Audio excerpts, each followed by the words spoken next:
नियम के दुरुपयोग का फायदा उठाकर द्विदलीय संसदीय लोकतंत्र का पुनः स्थापित करना यह बहुजनों का वास्तविक सत्ता से वंचित करने का और गुलाम बनाने का षड्यंत्र है।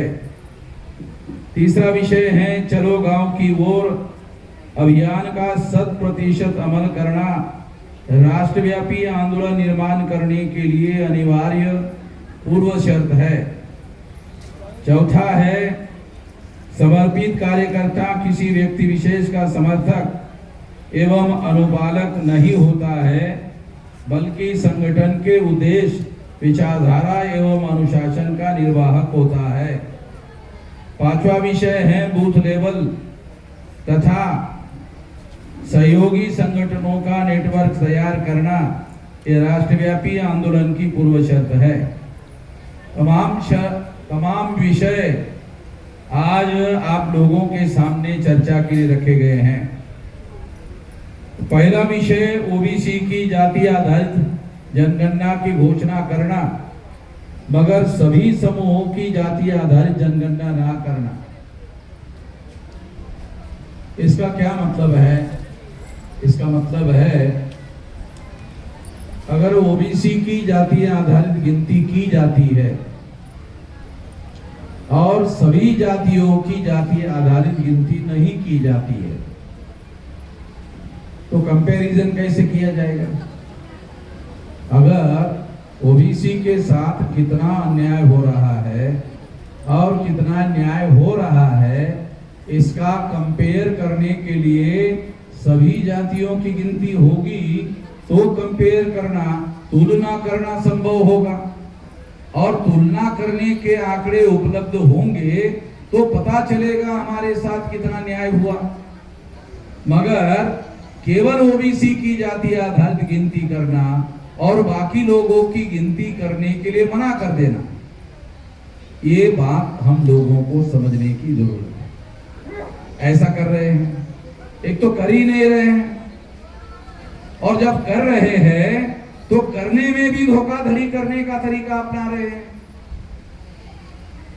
आज देश का प्रधानमंत्री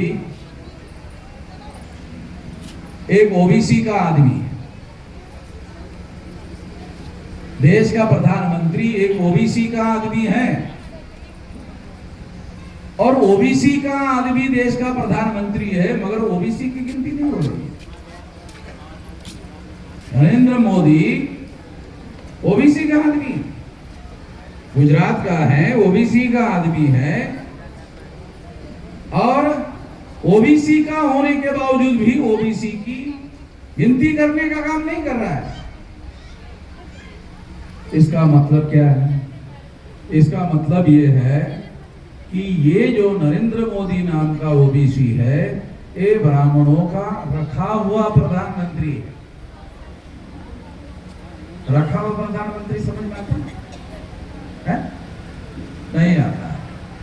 कभी कभी गांव में परिचय होता है कि ये कौन है, ये हमारी शादीशुदा बीवी है, ये ऐसे रखे। नरेंद्र मोदी भी ऐसे ही रखा हुआ है, ब्राह्मणों का ऐसा ही रखा हुआ है। क्यों? ओबीसी का है, ओबीसी की गिनती नहीं कर रहा है। इसका मतलब है वास्तविक सत्ता नरेंद्र मोदी के नियंत्रण में नहीं है।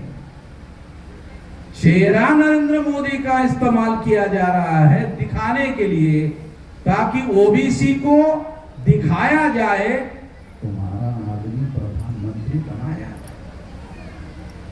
तुम्हारा आदमी प्रधानमंत्री बनाया जा रहा है, मगर उसके पास कोई अधिकार नहीं है। ओबीसी की जाति आधारित गिनती का फैसला करने का अधिकार होता तो कहा जाता कि हाँ उसके पास अधिकार है। नरेंद्र मोदी को चेहरा दिखाने के लिए सामने रखा गया है। पर्दे के पीछे आरएसएस के लोग देश को चलाने का काम कर रहे हैं, फैसले करने का काम आरएसएस के लोग कर रहे हैं, और जो फैसले कर रहे हैं उनके चेहरे भारत के मीडिया में कहीं पर भी छपकर नहीं आ रहे। आए होते तो मालूम होता अरे तो सारे ब्राह्मण हैं, आए होते तो सब लोगों को मालूम हुआ तो ब्राह्मण लोग हैं, सारे फैसले तो ब्राह्मण लोग कर रहे हैं। तो लोगों को मालूम नहीं होना चाहिए, इसलिए उनके चेहरे सामने नहीं आने दे रहे। मगर बामसेब को मालूम है, बाकी तो लोगों को समाज को मालूम नहीं है, तो हमको तो मालूम है। इसलिए हम सारे देश भर में खुल्लम खुल्ला इस बात को बता रहे हैं, खुल्लम खुल्ला इस बात को बता रहे हैं। तो कुछ लोगों को ऐसा लगता है कि अरे वहां ऐसा इतना खुल्लम खुल्ला मोदी के और भाजपा के विरोध में बोल रहा है, फिर भी उसको अरेस्ट नहीं कर रहे। कहीं ये वामन मेश्राम बीजेपी के साथ मिला हुआ तो नहीं है?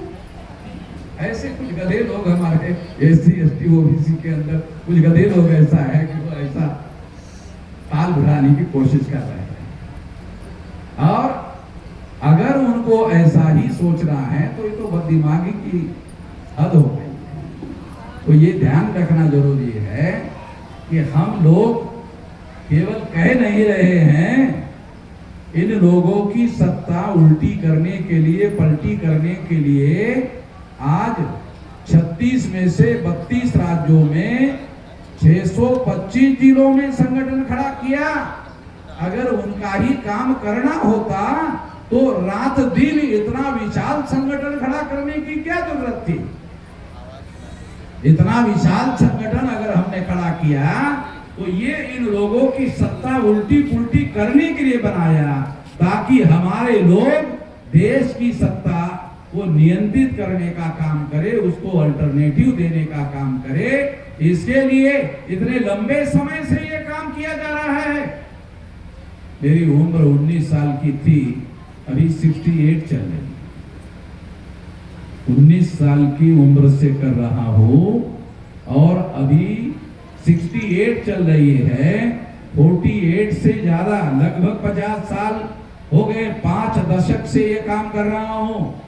इतना लंबा समय, इतनी लंबी जिंदगी लगाने का अगर उन बीजेपी आरएसएस के लोगों का ही काम करना है, फिर जिंदगी लगाने की क्या जरूरत है? थोड़ा बहुत काम करने का, राज्यसभा में चले जाने का है? इतना सारा करने की क्या जरूरत है? अभी तो उन लोगों को हमारी संगठित शक्ति देखकर डर लगने लगा। इतनी बड़ी संगठित शक्ति हमने निर्माण की है कि उनको डर लगने लगा है। आज क्योंकि एससी एसटी ओबीसी के लोगों को गधा बनाकर उन्होंने हमारे लोगों को गधा बनाकर इस्तेमाल किया है। ब्राह्मण जो 3.5% है, अगर 3.5% लोग ग्राम पंचायत का चुनाव लड़ ले तो ग्राम पंचायत में पंच चुनवा कर नहीं ला सकते। तो गांव का सरपंच बनाने का तो सवाल नहीं है। जो गांव का सरपंच नहीं बना सकते, वो देश की पंचायत का प्रधानमंत्री क्या बनाएंगे? वो देश का प्रधानमंत्री नहीं बना सकते हैं। मगर 3.5% ब्राह्मण देश की सत्ता पर काबिज हो गया, तो उसकी वजह यह है कि वो एससी एसटी ओबीसी के अंदर कुछ लोगों को हिंदू बनाकर गधा बना दिया। हिंदू बनाने का मतलब है गधा बनाना। और गधे पर हम देहात के रहने वाले हैं, तो देहात में हमारे पास अनुभव है। छोटे छोटे बच्चे गधे को पकड़ते थे, 2 बच्चे गधे को पकड़ते थे, 2 गधे के ऊपर सवारी करते थे।